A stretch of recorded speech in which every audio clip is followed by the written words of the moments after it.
are in day 2 of Star Wars Celebration 2017, Orlando, Florida. Thanks for tuning into Smoothie Talk. I'm here with Darth Flex, I'm ViBE, and we're about to break down that sneak peek of Star Wars The Last Jedi.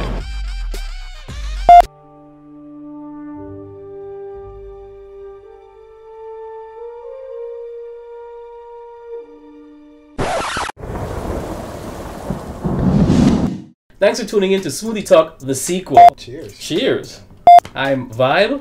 Darth Flex. And we're back again to review Star Wars The Last Jedi, the final trailer. Alright, you ready? Let's check it out. When I found you, I saw raw, untamed power. And beyond that, something truly special. The trailer begins with a voiceover from Snoke. And he seems like he's talking to Kylo Ren. What do you think? Because the last scene I see something truly special. It cuts abruptly to Rey striking up a lightsaber. I believe he's talking to Rey. I think now that it's now confirming that maybe Snoke left Rey on Jakku in the end, or that whoever left Rey on Jakku stole her from Snoke. How did you feel about her igniting Anakin's saber?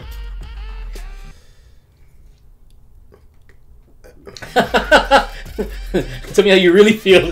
I don't want to say good, but like kind of butterflies, like you know when you have your first kiss or something like that. Oh, it's getting sensual. This is the softer side of Flex. You know that I do not like watching like movies with female superheroes and like that. I don't know. Yeah, you like Ray. That's my girl. We saw the gorilla looking AT-ATs. The Harambe AT-ATs. HAT. Like those things that are AT-M6s or something like that. Yeah, but they're huge. Did you see them? They're huge. And I mean, it's like there's a theory that the reason why they're so bulky at the bottom and with the spikes is to cut any like tow cables that would trip them up. Where is Kylo Ren though? He's like some kind of, is that the gorilla factory? Well, I think that looks like to be some kind of like production factory. I heard that Snoke has a gigantic Star Destroyer, and that actually might be his Star Destroyer where they have the production facility. So he's staring out there. Because remember, at the end it says, "Bring him to me." All right, let's get back to it.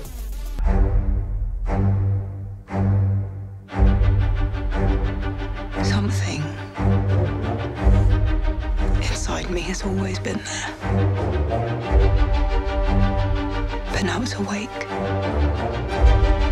And I need help.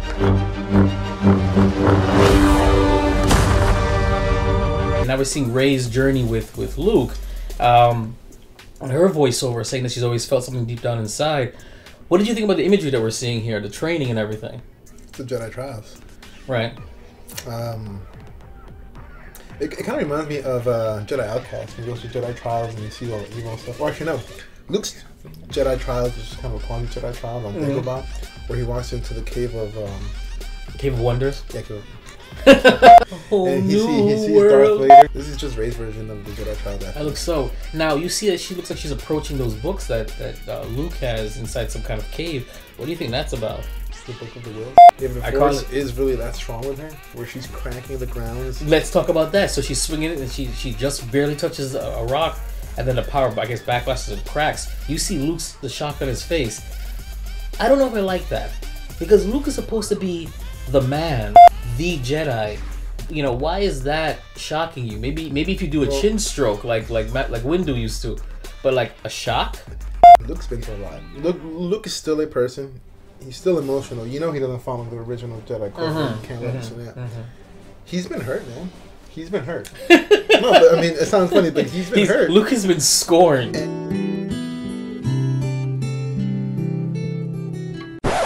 He's been alone. You know, he's probably not all there. And just seeing that finds him that maybe he saw the same potential in Ben. Right. And then, like I said, he's like, and he doesn't want to be hurt again. Let's get back to it. I've seen this raw strength only once before. It didn't scare me enough then.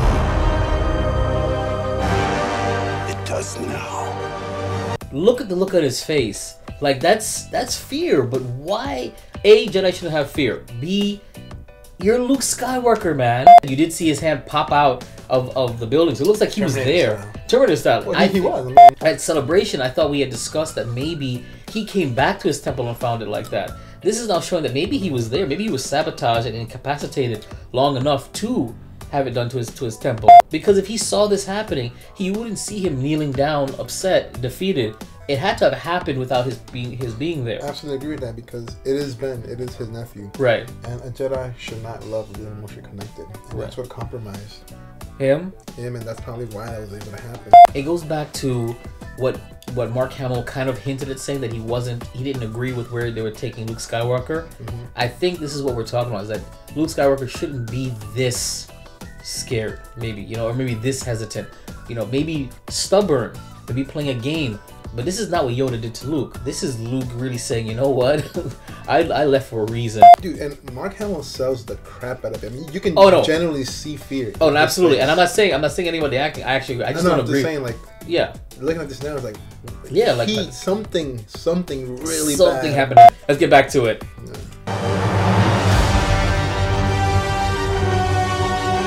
Let the past die. Kill it. If you have to. That's the only way to become what you were meant to be.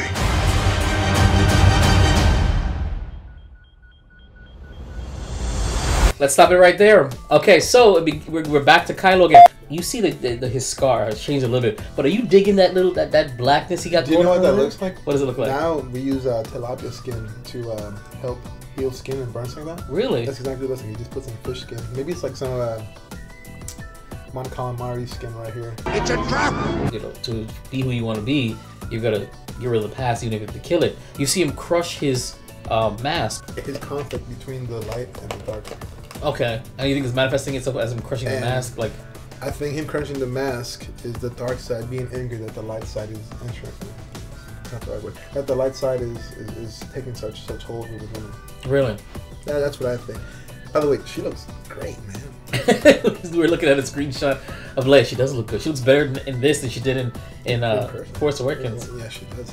Yeah, it's the hair too. All right, so then we cut to some eerily reminiscent flying with Kylo Ren, like the way Anakin was in Episode 3. And when I saw that, I was like, that looks just like that Episode 3 intro. I mean, if you guys watched our live reaction, I was like, there you go. He's spinning around. They call that the TIE Interceptor or the TIE Silencer or something like that. It's not the Interceptor. The Interceptor's... Okay, so it's the TIE Silencer or something like that. But it looks more like Darth Maul's fighter. It looks like a hybrid between Darth Maul's fighter and Darth Vader's, because it has the same curve kind of wings. It's just sleeker. It's kind of like the, you know how the first game system is usually bulky and then they come up with a different version that's sleeker. Now we see a hint or a foreshadowing where he's targeting the bridge of a ship that we assume General Leia is on, his mother, and they cut between him targeting, him looking really confused and what's the word? Conflicted. That's what I. Smoothie. We are led to believe that is Leia's ship. She looks like she's sensing it. He looks like he's sensing her. Do you think that's just the trick of the editing, or are we looking at potentially him also, murdering his mother? So, regardless which way you play it, this is great the way they did it. I hope it's a trick of the editing that maybe she's looking at something else getting this, or someone. Maybe she's looking at Rey getting taken away or something. But I don't know, because I think in front of her, I don't want her to be killed by her. Because I mean, in the front of in the background, that looks like the bridge out or whatever. And she kind of turns around and she's looking past us. So she's definitely sensing some Force stuff there. My theory is that that's accurate. He does target the bridge, but he doesn't do it. I think so. But somebody else does, and she will die in this battle. But she won't be at the hands of Kylo. I have no idea. What if it's Rey? Who does it? Could you imagine? Let's get back to it. We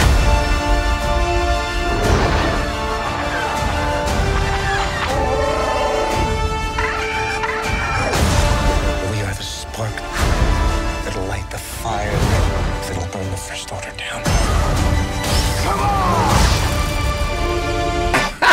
pause it right there. Okay, first, we see the Millennium Falcon going through some crystalline thing. Mines or something. Mines. Now, do you think those are Kyber Crystals? They look like it, but they're really red. But they're red. Exactly, and all Kyber Crystals, they should be clear at first, per canon. I saw your reaction in the last video. Why aren't you feeling the porgs like I'm not? I feel like they're just trying to please the kids. Exactly! I said the same thing. I said that they exist only for toys, for little kids, little girls. That's what I'm screaming. I mean, like, alright, like, I don't mind them, but like, I don't need them. Do they serve the story, or are they just there to look cute? That's my question. I mean, Ewoks work. But they serve the story. Maybe it could be that one wild card, like, you know, like in some movies where like they're about to all die from a bomb, and I don't know where the dog just being curious disarms the bomb somehow. Let's get to the sexy part. Okay. Okay. Wait, No, what are you gonna say? Were you gonna press play? No. Oh, okay, no. No. Now you see Finn ignite a new kind of shock or stun, whatever, and you see Phasma take out some kind of blade, and they lock. Looks like This is beautiful. Look at the way her armor looks. Look at how, I mean, maybe they digitally enhanced it, maybe they did something, because it wasn't that brilliant in episode 7. Then again, we only saw it for 90 seconds. Finn should have fought Phasma in episode 7, and this would have been a great, like, rematch. What do you think? I don't know. I mean, I think this was planned from the beginning of the episode. You think so? I think, yeah. I mean, you're not going to bring in someone like Benjamin Christie. I think they just used episode 7 to kind of introduce certain characters. Well, no. Of course she's going to be still used. But do you think that there was always a plan to have a showdown between Finn and Phasma? Phasma was always going to be part of the show. I think so, just because how in the beginning of the movie she kind of rides him for having his helmet on. You're right. FN-2187. Submit your blaster for inspection. Yes, Captain. And who gave you permission to remove that helmet? One eternity later. Remember me? FN-2187. Not anymore. The name's Finn, and I'm in charge. I'm in charge now, Phasma. I'm in charge. I guess it makes sense. It's just kind of like building up to the whole... but I think it's amazing. I mean, we see that in the background, though, however, you know, things are exploding. And if you look close in the background, it looks like the same location that Kylo Ren is in the beginning. I'm telling you right now, either some kind of weird something happens that saves him, but Finn should not survive this fight. There's no way. What if, just by some off chance, he's force sensitive? He might be, but he's untrained. She's super trained. Yeah, but Rey was untrained, and she was able to mind trick 007 to...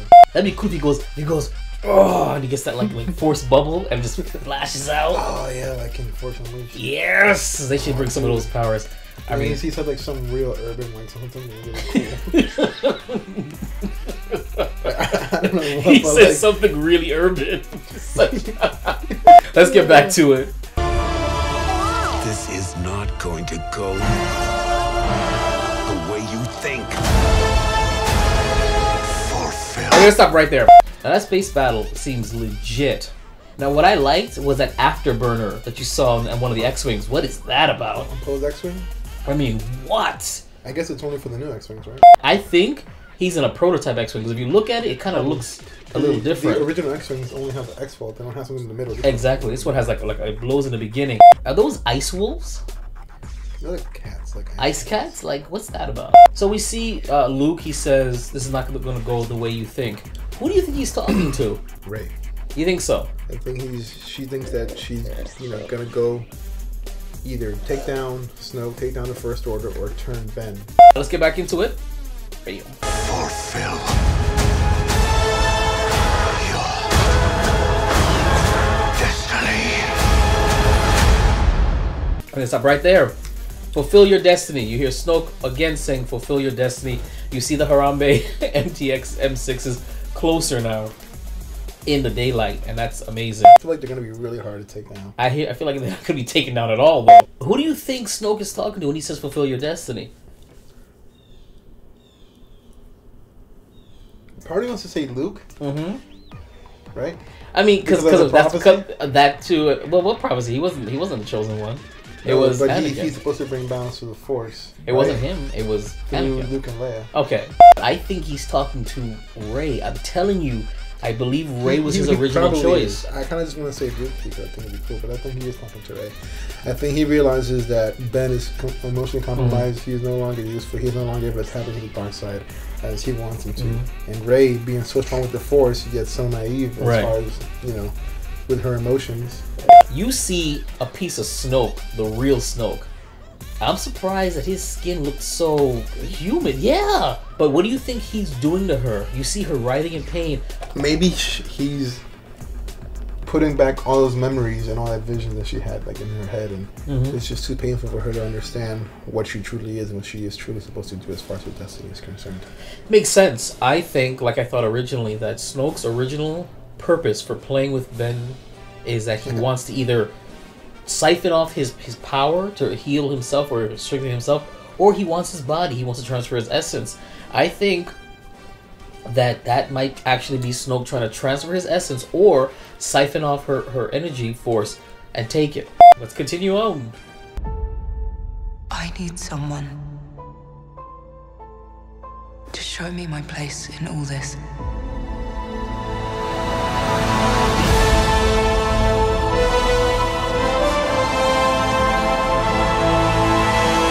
So the final scene. I originally stated in our previous video that Rey is talking to Kylo Ren when she says this, because of the way the editing is and the way the color compatibility, the color, the tones, they both are warm colors. It looks like that. Pink Jess says no, she believes that those are two separate scenes just spliced together. I now agree with her. I think it's a trick of the editing. They did that on purpose because I don't think it's the same scene. What do you think? Do you think she's talking to Kylo and that he's reaching out to her? I think she's talking to Kylo. Okay. But I want to say that him offering his hand is to his mother. Luke decides to no longer train Rey.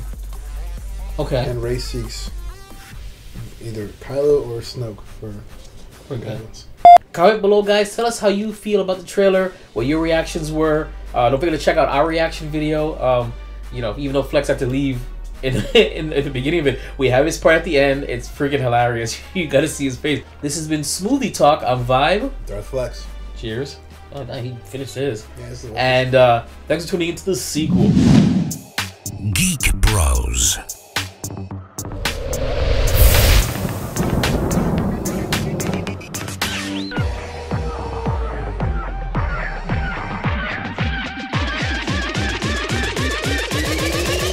I have you.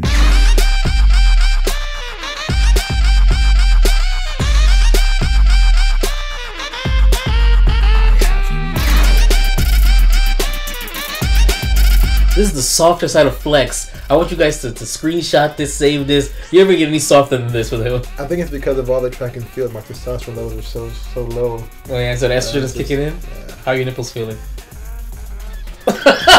Remember the first trailer? Right. You're like, I only know one thing to be true. It's the time for the Jedi to end. Oh, excuse me. It's delicious. Smoothie talk. Oh, you are much done than me. You take larger gulps, huh? Yeah. That's what she said. So, serve the story porgs. I'm not feeling you like everybody else is. I mean, they're really cute, but again, put them in an animated show or something. like the Christmas special they did with the Ewoks. No?